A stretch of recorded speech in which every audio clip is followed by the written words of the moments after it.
Amazing. All right there. Hello, everybody. Welcome back to Roasting Redditors. We are going to go through a half a dozen profiles today and give them both a thorough steering and a hopefully some constructive insight. John, looking forward to it. Looking forward to it, Sam. All Glad to right, be here. let's get stuck in then. I'm going to share my screen and let's go. So, the first profile we have today is entitled LatAm CPG. We have a female South American applicant, 25 years old, 3 years work experience, 665 GMAT, 3.7 GPA, undergrad degree in communications with a nice fat scholarship in there. Pre-MBA industry is CPG, worked in 3 different areas. Post-MBA target is MBB, which is interesting. Led a couple of non-profits as the extracurriculars and has strong letters of recommendation and is targeting top schools. And the question to you, John, is do you think this application is strong enough? What do you think? I think it's pretty strong. I mean, a 665 isn't going to get admission committee members gagging over it, but 100% quant is not bad at all. What do you think? Yeah, I like it. I think just high level, I think we've got strong demographics with the South American aspect and the female aspect. We've got a decent GPA, nothing outstanding, 3.7. Average at the target school is about 3.6. So, solid. We've got, I like this undergrad scholarship. I like this a lot. This full merit-based scholarship I think that speaks volumes. I mean, full ride for undergrad is pretty punchy. As you said, I like the GMAT quant, 100% quant. That's quite nice. You're certainly not going to struggle with the quant parts of the program. I think my issue personally, John, is this goal of post MBA target of MBB. Seems a bit unimaginative, don't you think? It does. I think if you're looking for someone who says, I want to work in strategy and, work in corporate strategy after exiting MBB, it's not the rosiest sell for AdCom. Right. But if this person wants to do, if she wants to do MBB, I would encourage her to focus on a specific locale, like, a specific set of offices where they specialize in areas that she has some exposure to. So it looks like she has some exposure to, or at least she wants to have some exposure to CPG or in some way. And so some of the MBB offices in the Midwest may have better exposure to those versus the ones on either coast. Although some of the top MBBs have sort of this model where they move consultants around domestically, and just talk about those offices, talk about what they specialize in. If you just say, I want to work for McKinsey, Bain, BCG, and strategy, you're not going to stand out. I think the scholarship has some work, will do some work. MBBs will take a look at your GMAT and your GPA, which is pretty okay. There's nothing wrong with it.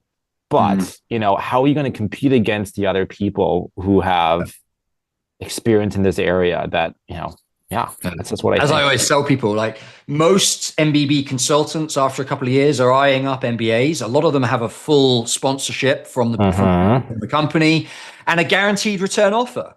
And you're going to put yourself in competition with them? I don't think that's a particularly smart move.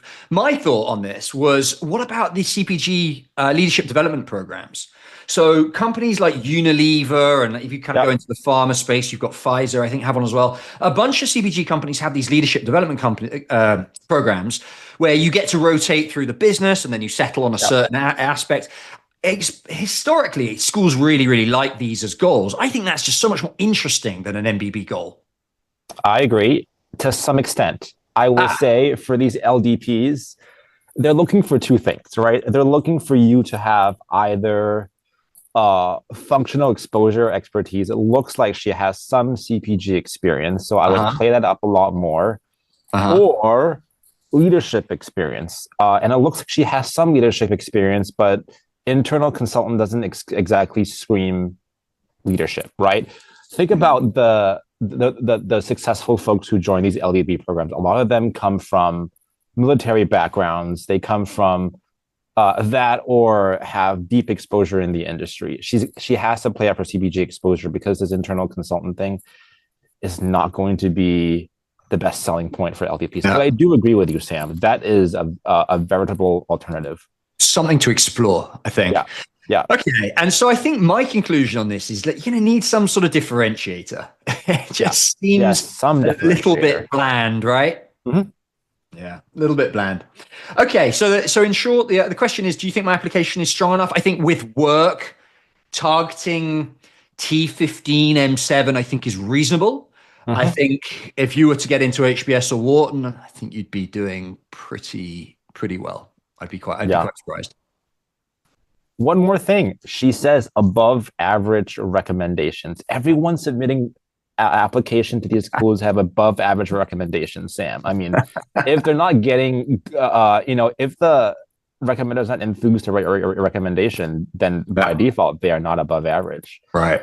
And let's be honest, there are a couple of folks out there who, well, actually, I won't say this, but yeah, I mean, what do you think? I mean, she has to submit a set of recommendations to send out.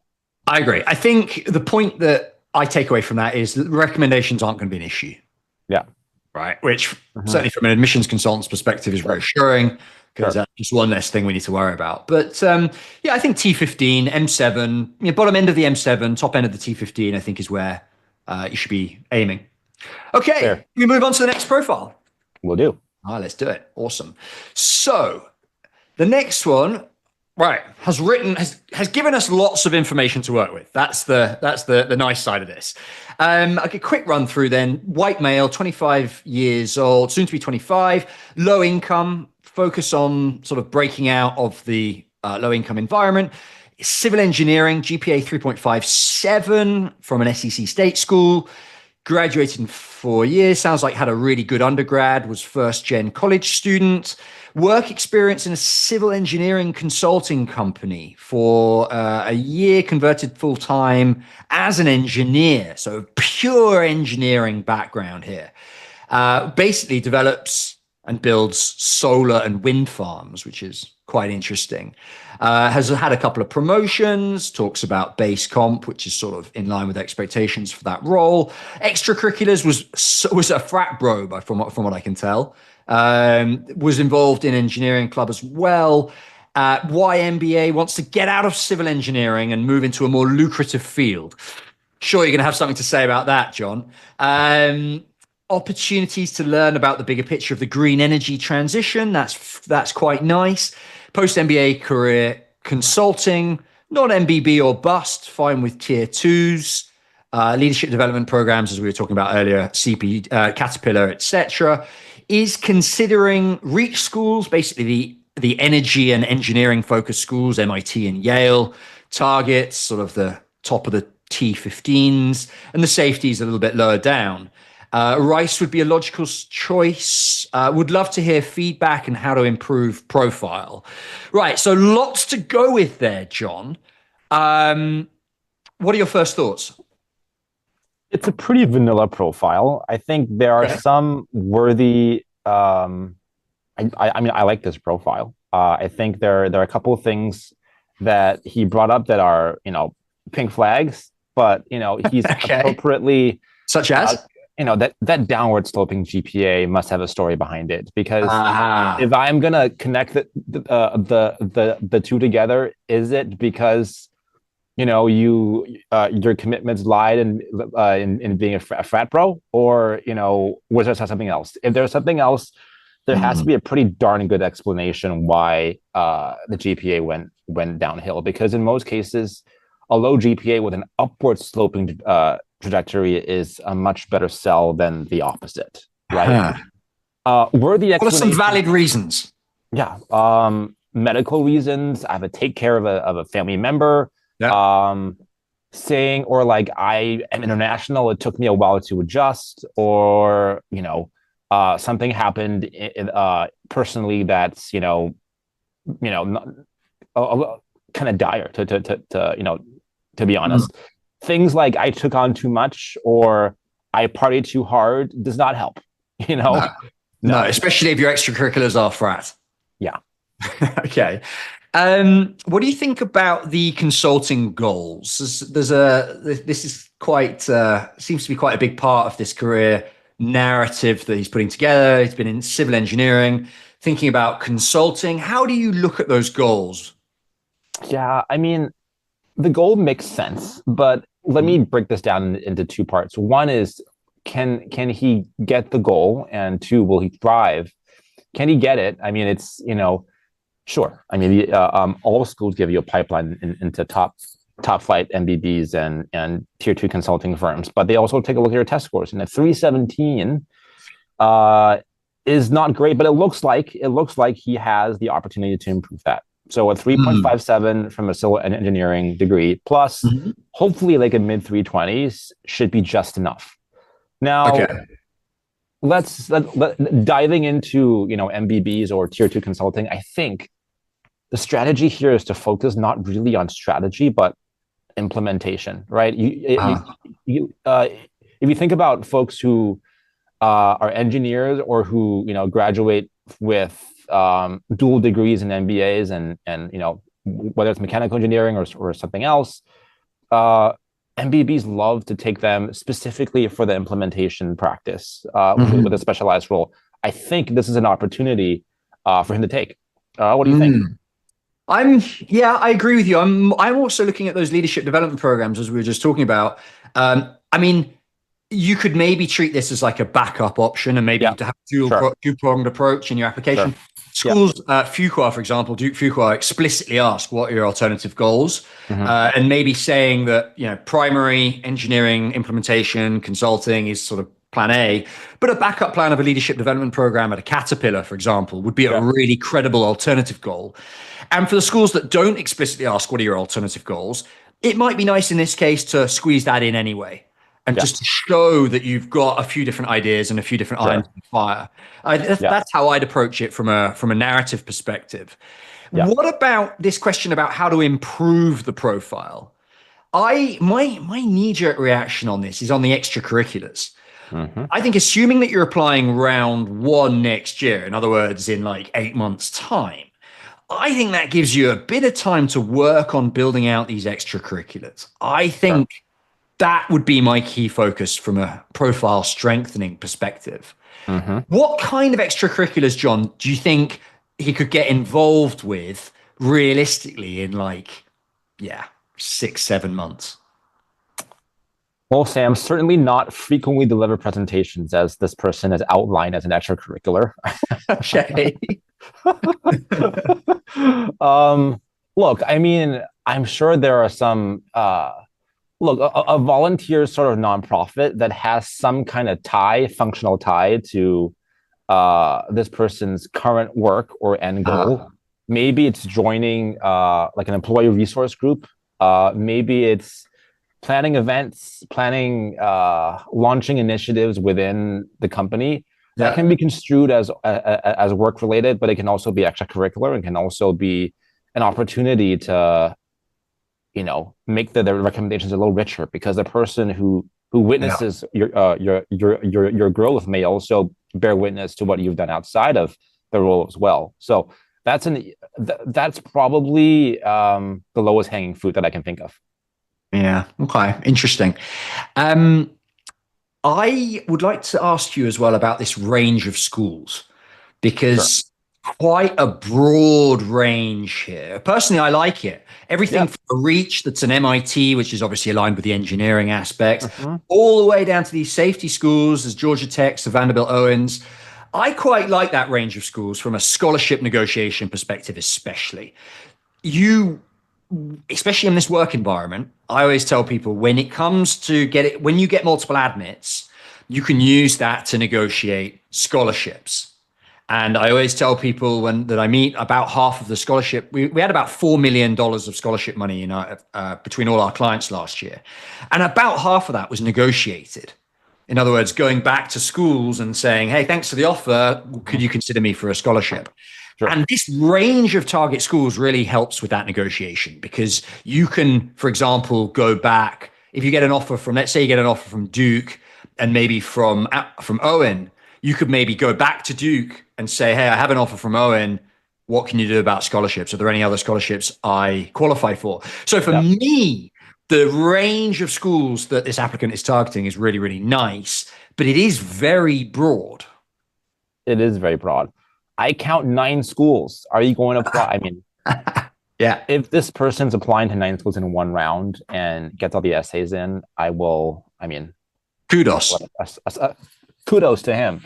But as you say, Sam, some of these are different, but a lot of these makes sense. I think I don't want to add to this list. I mean, I could add to this list, but, but they're very different applications, right? With Duke, you have the 25 random facts essay. With Cornell, you have those 6 questions, and then it's if you have it all the time in the world, sure. And I think from a scholarship perspective, it makes sense. But no, I think you got to cull some from this list. Yeah, and asking your recommenders to write 9 recommendations, Oh, absolutely. Yeah. Even if a lot of these are common letter of rec, Correct. asking them for 9 might be a bit of a challenge. Yeah. Yeah. So maybe it's 2 of each. 2 reach, 2 target, 2 safeties. Cull it down a little bit. 6 is a nice number of schools, right? 6 is a good amount. Yeah. Good. Yeah. Okay. Excellent. So in conclusion, solid profile. The extracurriculars maybe could do with a bit of work over the next few months. Narrow down your target schools maybe by 2 reach, 2 target, 2 safeties, and I think if I'm going to be a bit upbeat here, and I'm going to say if you did apply to that range of schools, I think particularly from those safeties, with a bit of negotiation, I think you could probably be targeting a little bit of scholarship money. Little bit of scholarship money would be reasonable. I think, we've seen some applicants get full ride offers from Vanderbilt Owen fairly recently. I think in round 1, I had a client who had that. I wouldn't be surprised if you can get, 40, 50K from those safety schools, which would, I think, make your decision, quite interesting. I'm with you. Nice. Right. Let's move on to the next one then. Okay. Now, this applicant is asking, is an MBA right for me? And basically, they're pretty old, right? They're working as director of clinical research program at a major university, has about 15 years of work experience, and I think mentions that they're in their late 30s. Long-term goal is to make a more meaningful impact on clinical research. Interesting. Ultimately moved to a C-suite of a clinical research organization. Why I'm considering an MBA, basically build out these typical MBA skills, which is quite nice. Employer offers tuition support. That's really interesting. And then the questions he's asking specifically are, would an MBA help my chances of getting into C-suite? Are there any specific MBA programs or MBAs that I should be targeting? If not an MBA, what are the alternatives? And for those who have taken a similar path, what did you think was the most helpful for advancing into leadership roles? Bit of an open-ended question there. And then given the tuition support for a highly ranked MBA, but non-Ivy MBA program, would this be worthwhile or a smart choice? And then this whole other thing about question. I'll be 40 by the time I graduate. Does that impact the ROI? So basically, I'm going to start this off, John, if I may, by saying that I think this applicant should be targeting EMBA programs straight out the block. I think if you were to apply to an MBA, I think the adcoms are going to think you're going to be way older than everybody else in the cohort. It's not right for you, and they're going to look pretty negatively at your profile as a result. John, you were a former admissions evaluator. Am I right? Yes. Some people on the sub will have some perspectives about age. We'll not get into it.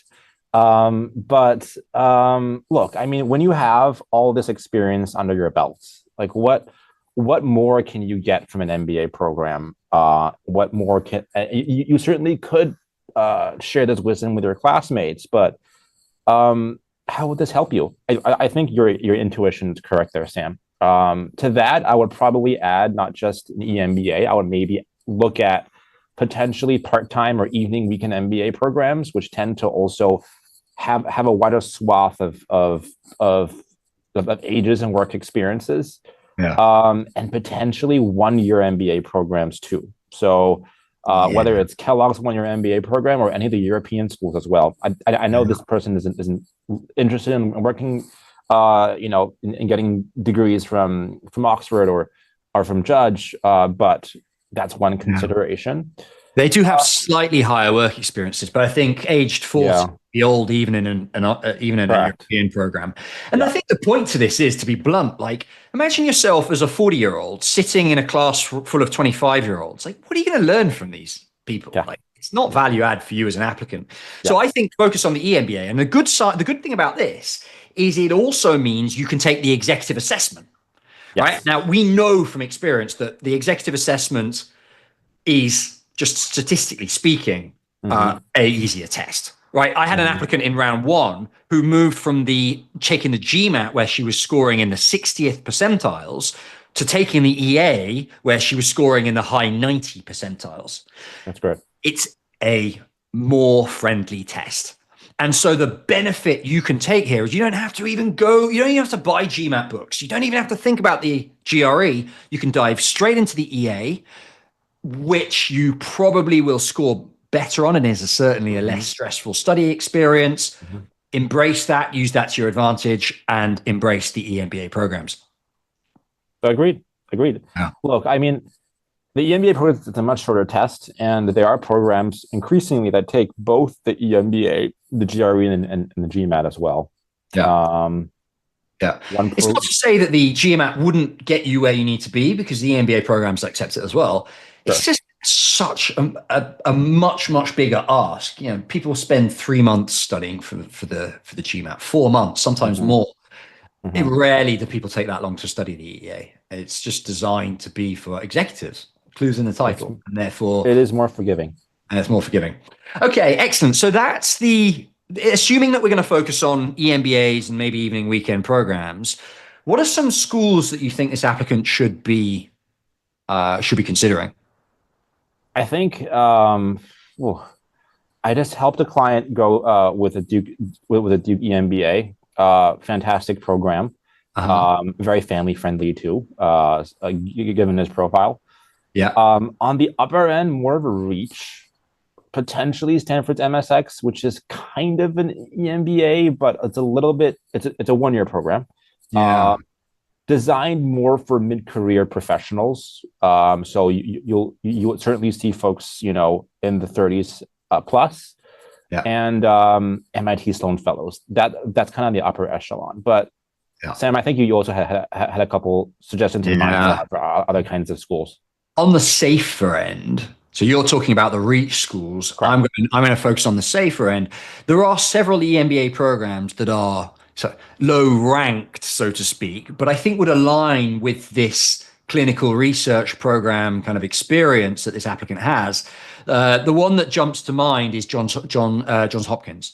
Mm-hmm. Obviously very well regarded in the medical field, has Carey Business School that I think would be perhaps a safer application, but I think just aligns quite nicely with the medical experience. Mm-hmm. That would be my suggestion. So I would agree. I would say on the reach end, MSX, Sloan Yeah, Fellows, on the safer end, so things like Johns Hopkins, but all of those accept the EA. sure. So that is really the applicant's next focus. I'm actually just going to do a quick check. Does Stanford MSX accept the EA? They do. Yeah, perfect. So that would be the plan of action, in my opinion. One other point that jumped to my attention about this profile was tuition support. Mm-hmm. Because the applicant, sounds like, is willing to commit to the target school, to the employer. They say here that the employer offers excellent tuition support, 50, 60% for an MBA program. Now, I'm going to assume that is also applies to EMBA programs. I Mm-hmm. suspect it does. That's got to be a positive for their profile, right? Oh, absolutely. EMBAs are cash flow. They're a cash cows for the school, Yeah. and if you can reassure the school that you can pay for it, and that's music to their ears. Even better if you're being supported, because if you're being supported, it means your company likes you enough to send you there. Yeah. That is a win-win for both sides. Exactly. And like we've talked about before, if the school knows that the fees are mostly covered, they possibly won't be quite as generous with scholarships for you, but that means for them, they can save the money for other people who are going to be Mm-hmm. self-funded. And it's a guaranteed job offer as well for when they return. So all positives around that tuition support.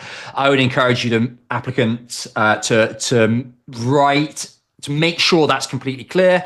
I'd go as far as saying it's possibly worth adding a paragraph to your optional essay just to emphasize this. Add a bit more detail. How does that tuition support Mm-hmm. get split? What are the absolute numbers? What are the criteria? Is it already guaranteed? Write a paragraph about that in your optional essay, because this is really going to be a kicker for your application for EMBA programs. Makes sense to me. Awesome. Okay, let's move over to the next profile to roast. Now, we're moving across to the international MBA thread here on Reddit, and as a result, the text for some reason is this awkward blue color. Not to worry. This profile is a bit frustrating, in my opinion, because we haven't actually got all the information we really need for a proper profile evaluation. But right, let's do our absolute best, shall we? So the profile is looking at MBA programs in Europe and the US. Bit of a preference for the US, fine. The question is really around how do they view candidates with entrepreneurial experience? In this case, the applicant runs a small to medium scale manufacturing business, revenues 110K, primary customers are Indian steel plants.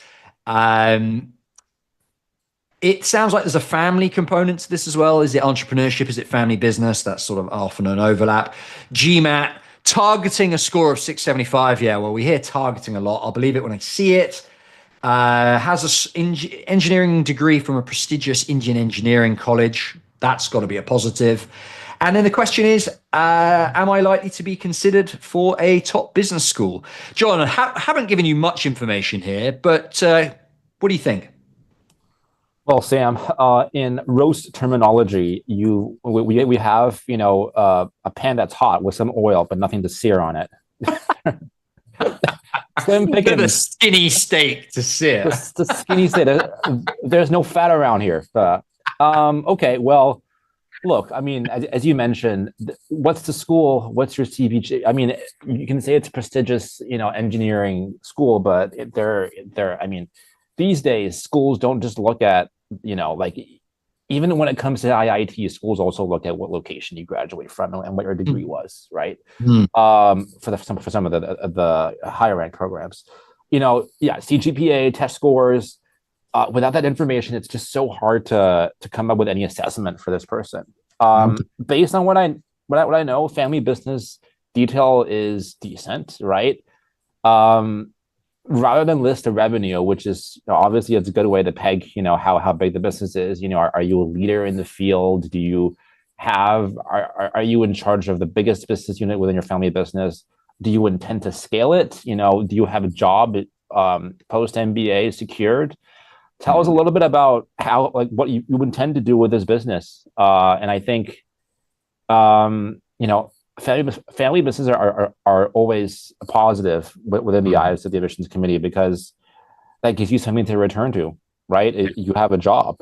What about entrepreneurial experience? So let's assume it's a bit unclear from this, but let's assume that it's entrepreneurial and the applicants set it up themselves. How do B schools perceive entrepreneurial applicants?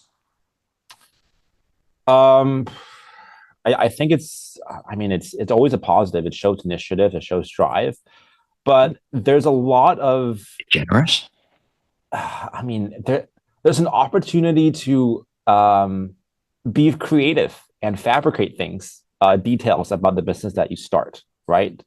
Right. And obviously schools will conduct their own background checks if you get in and you choose to attend those schools, but the troubling thing is going to be who are you going to ask for your recommenders, because are the people who work for you going to write a great recommendation? Of course they will, right? Yeah. And so, like, Conflict of what are some interest. ways we can validate if the business is validated, right? Getting an investor to write about it, a reputable investor, having them written up by a reputable publication that can help drive legitimacy for the business. But with I've got an anecdote for you just on yeah, that point, John. I worked sure, with an entrepreneurial applicant in round one of this year who got into Stanford. sure, So that is sort of that's the dream. Let me give you an idea of like just how much prestige there was and how progressed that business was. sure, Multi-million-dollar fundraising, yep, letter of recommendation from an investor that manages literally billions of dollars. yep, If you're going to be an entrepreneurial applicant and really get into those top schools, these are the kind of people you're up against. Is $110,000 revenue business going to demonstrate the same clout? I don't think so. I don't think so. You're sucking between your teeth. Go on. not really. Well, sometimes it's also about growth. It's also about, did you establish any leadership in a certain category? Is it in a space that is attractive? Is there like a make the world better component to it, right? I mean, it's heavy duty lifting equipment and overhead crane spares. I'm not au fait with that industry, but it's not growing particularly quickly. yes, I think, yeah, that makes sense, Dan. All right. So in conclusion, how do they view B school candidates? How do B schools view entrepreneurial candidates? Potentially strongly, but you've really got to push the boat out and make it sound like your entrepreneurial experience is serious. You're not just an unemployed person with an idea that's framing it as an entrepreneurial applicant. Yeah, Basically. agreed. Okay, OP, if you want to submit more information like your GMAT score, like your GPA, etc., we might better give you a little bit more information. For now, I hope we've added some value to your MBA journey. Right, next profile. Chances in M7, European and US. 33-year-old Indian female, experience and education in biotech. A couple of years of work experience as a project manager at a consulting firm, and is now unemployed. 1.5 years unemployment gap. I'm at a crossroads. Have always wanted to get an MBA, so obviously being unemployed now might be a good time to do it. Has got a 715 GMAT, which is strong. Interested in pivoting strategy consulting, maybe product management. Not sure which move is better. Worried about the long hours in consulting. I can tell you more about that later. Most of the target programs are in the USA, but it's expensive and there's visa limitations. A lot of classic concerns with MBA applications here that we can touch on. Is 1.5 years of unemployment gap an issue? Am I considered a traditional MBA candidate with any chances at M7? With a scholarship? Would it be better to work for a year or to just apply directly? Are the goals realistic? And what about Europe versus US? John, if I may, let me ask you to start off by addressing this unemployment issue. 1.5 years employment gap applying to MBA programs. That's got to be a problem, right? Yeah. I mean, when most people think about concerns about employment gaps, they're thinking like 2 months, 3 months, maybe 4 or 5. Yeah. 1.5 years is stretching it, no pun intended, right? Why? Obviously, she's going to have to use that optional essay to explain what went on during that employment gap and what led to it, right? Maybe even a line item in your 2 or 3 line items in your resume to sort of have plug the hole there. Was it a sabbatical to travel? Was it something else? Did you learn anything? How did you make the most out of your time away? I think 1.5 years is quite a long period of time, right? And so, how can you position that as an opportunity for growth? If I may be reading in too much here, but the applicant's a 33-year-old female in India. If it could be that unemployment gap is linked to taking some time out of work to have a child, for example. Yeah. Mhm. if that's the case, and do you feel like the optional essay could actually mitigate this gap? Yeah, absolutely. I think that's a Yeah. completely valid reason. Yep. Yeah, interesting. So I would encourage the applicant to focus on, 1.5 years is long enough that you Hmm. can kind of explore these big picture themes, starting a Sure. family, Sure. maybe moving country, for example, maybe moving with a partner and therefore being unemployed for a little while. Though, if it's those kinds of reasons, it doesn't necessarily have to be a big negative for your Yeah. profile, but Yeah. you do need to make it clear and use the Yeah. optional essay for this. A lot of Yeah. schools specifically ask in the optional essay prompt, any issues like unemployment, explain them here. So that's Hmm. why that's perfect for you. Now, Hmm. John, what about this idea of visas? So Hmm. the applicant mentions that they've already used their STEM or OPT extension during their previous masters, not sure if they'll be eligible again, and basically has question marks over whether they'll be able to be, employed in the US. Hmm. How does this affect their application? Well, two things, and before we dive into it, I guess for the purposes of this, for our audience, the STEM OPT extension is a 24-month work allowance on top of the 12 months you get when you graduate from a US program.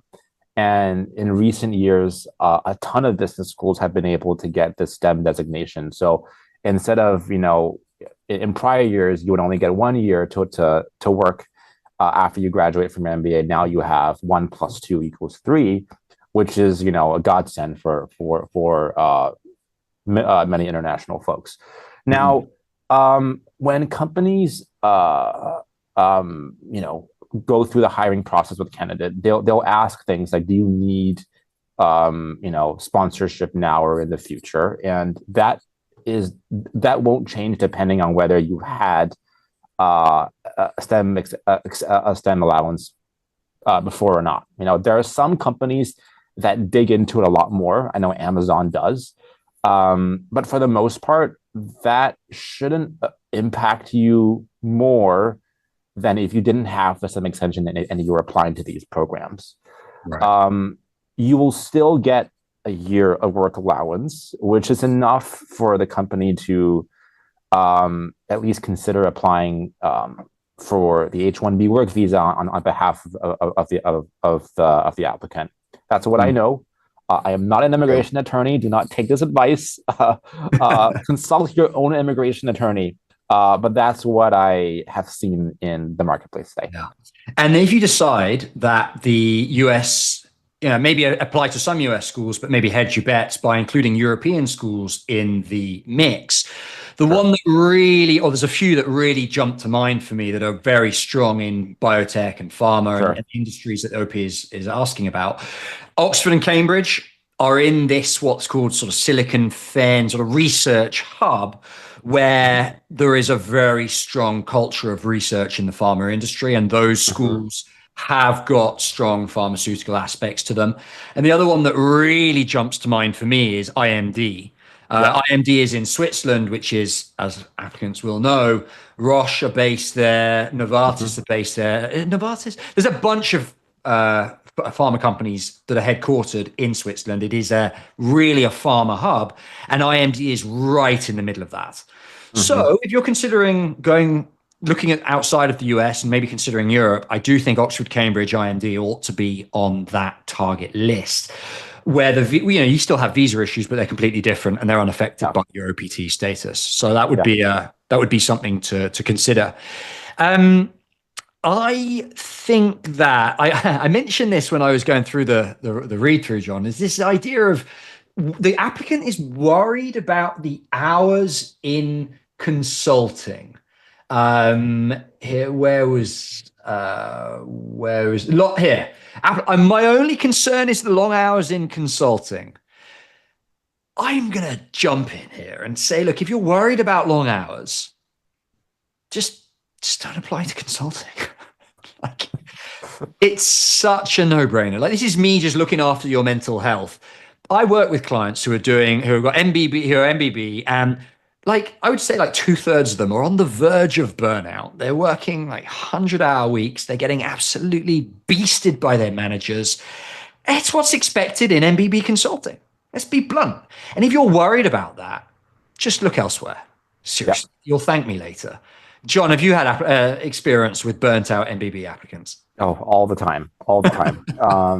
Not just my applicants, also some of my prior classmates. It is no joke. I mad respect for people who are able to work through the troughs of what is management consulting. If that concerns you, then I would not apply. I would look to flex this pharma muscle in a different way. Maybe LDPs, maybe working for these companies directly in some sort of strategy function or something else. Yeah, there's mention of product management as well. That's another idea. Yeah. I think you've got to double down on this biotech aspect and really use that. Look, by all means, apply to MBBs during your MBA if you really want, just to sort of get to know you've done it. But it doesn't look to me like you're going to enjoy it very much at all. So, okay, I think we've covered what we can on that one. Let's move on to the next profile evaluation, final profile evaluation before our bonus question. Now, profile review, this is very clear. Applicant is targeting M7 T15, is first generation college grad, Native American descent from a low income household, SEC state school, 3.7 GPA, 675 GMAT so far. 4 years work experience at a big four consulting with a promotion, wants to pivot break into MBB, extracurriculars, advisory board, young professionals board, plenty of mentorship experience, and is a semi-professional pool player. Okay, John, lots to dig into there. How do you see this Native American descent question here? This background. It's quite unusual, right? Yeah, that's obviously schools don't get many applicants who are of Native American descent, so definitely positioned as a underrepresented minority here. I would also just be curious to know what degree of descent we're talking about here. If you're saying like your great grandfather's cousin's aunt is Native American. Fair. That's John's being diplomatic. What he's trying to say, I think, is this meaningful for your values? Is it meaningful for your identity? Is it meaningful for how you've been brought up? If it is, use it. It'll be beneficial. You'll be able to paint a really interesting story that not many other people can paint. If it's not really significant, it might look a little bit cynical to be bringing it up. Is that fair? Sure. Yes. But to add on that, if you're truly serious about embracing your identity, what have you done outside of work to sort of bring this to life? Have you is there any sort of Native American tie to the nonprofit you're involved in? It might be this nonprofit advisory board thing. If that's related to Native American descent, that's really that would be very strong. Maybe it's about this person uplifting others in their community who are also of Native American descent. That will be a powerful story to tell. And absolutely, you should talk about that. Yeah. Awesome. Okay. What about the pool? Semi-professional pool play. You don't see that very often. I love that. I love playing pool. So do I. Semi-professional. I would just love to play pool with this person. Like tournaments that they've won, maybe written that about somewhere, maybe using pool as an analogy for something, right? Like that's, there's so many directions that this can go, but give us a little bit more here and draw it out in your essay in some way, in your interview, in your resume. That's an interesting EC. Yeah. I'm not going to deny. I love it. Anecdotally, let me draw on the experience of one of our colleagues, Zach Hoyt, is a Harvard grad, and he wrote part of his application about a wood workshop that he had on the side. So he was working his main job, but on the side, he rented a workshop near his office, and he'd go after work for a couple of hours and do woodwork. And it kind of speaks to the emotional intelligence of managing your own mental well-being and being able to draw a line between work and your own time, and basically showing a life outside of work. I think this applicant could use that semi-professional pool in the same way as a demonstration of having something going for themselves outside of work. Might also have an element maybe linked to the mentorship and volunteering as well. Hmm. I Hmm. wonder if there's an opportunity to talk about working with young children from disadvantaged communities and using pool as a kind of opportunity to mentor them. Maybe it's a nice way of mentoring, it's breaking the ice while you're mentoring somebody. You Hmm. don't just want to, Hmm. a youngster, you can't sit within a coffee shop and interview them. They'll feel that's not mentorship. They'll feel very Sure. worried by that. But Sure. maybe you play a game of pool with them and you can use that to break the barriers. There's all sorts of ways that pool could be an interesting Hmm. aspect to the profile. I think that's super interesting. What about this goal, John? We see so many big four to MBB narratives. Do you like it?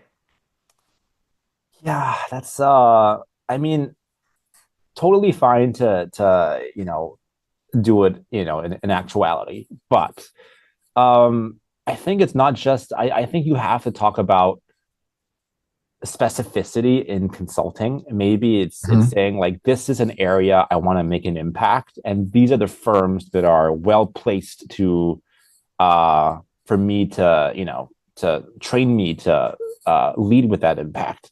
Yeah. And maybe it's listing two of those MBBs and having a third option that is coming from Big Four or another tier two firm. But obviously be super specific about it. Maybe it's I'm making this up, in the Philadelphia office of this company. Maybe it's the DC office of this other company. Obviously, I'll find an office that is close and relevant to the schools that you apply to. Yeah. But just saying you want to go from big four to MBB, that's I mean, it's a well worn goal, but you have to be a little bit more specific here, a little bit more colorful. A little bit more color will help you greatly. And GMAT. Yeah, yeah. And GMAT. Look, 675 is a solid GMAT score, but it's it's not going you're not going to stand out in among the other big four Mm-hmm. consultants with a 675. So that's a component as well. I would love to see, there's a few different aspects here that I'm going to bring together. I would love to see some sort of clear impact to be had. I think maybe it comes off the Native American descent, maybe it comes off the low income background, maybe it comes off the pool idea, but somewhere, some impact on society that you want to have. And once you've identified what that impact is, consulting could be a stepping stone towards having that impact. Mm-hmm. But then it's going to be interesting. What are your, nail down some long term goals. Sure. Nail Yeah. down some long term goals where you can really have that impact.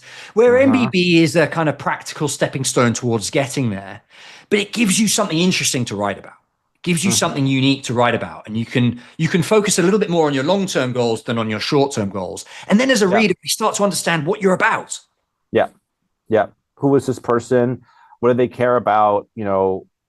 What motivates them? What problems do they want to solve? That's going to be really important to tackle in a long term Yeah. goal. And if Sure. that's made clear, I think Big Four to MBB could be a logical stepping stone in the right direction, but on its own, it's not enough.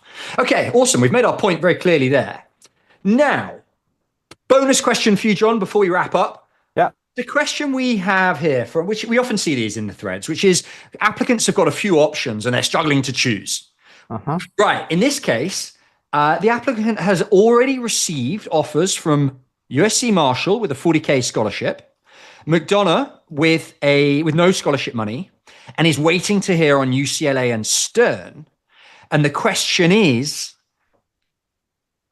what would you do in their shoes?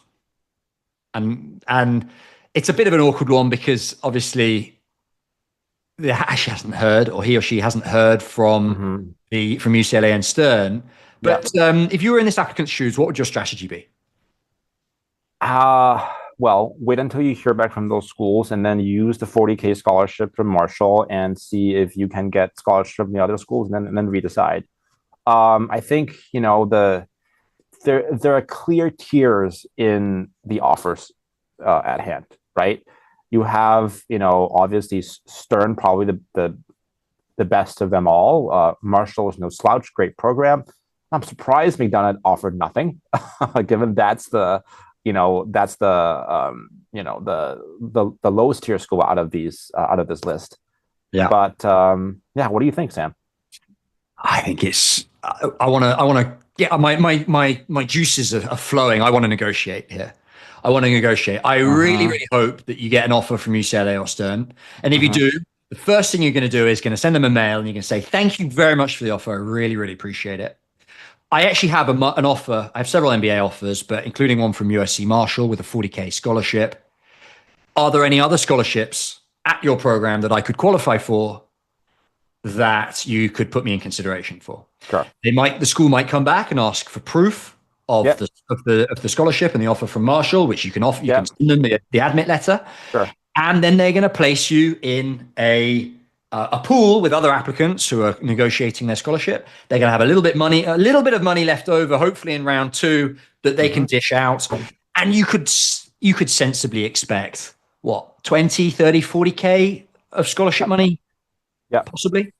Yep. I think it's unlikely that UCLA or Stern are going to come out and beat Marshall for scholarship money. They're not even going to try, but you might get half.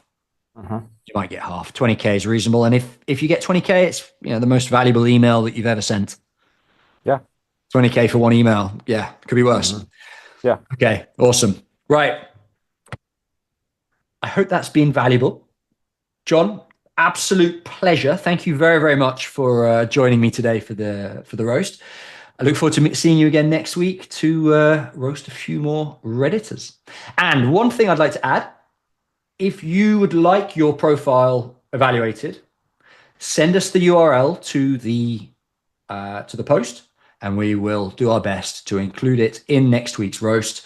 And even better, anyone who would like to join us in person or on Zoom to talk about their profile, we will give you a free MBAconsultant.com access pass worth $299. So get in touch, and we will look forward to seeing you there. John, absolute pleasure. Take care. Have a good weekend. Thanks, Sam. See you later.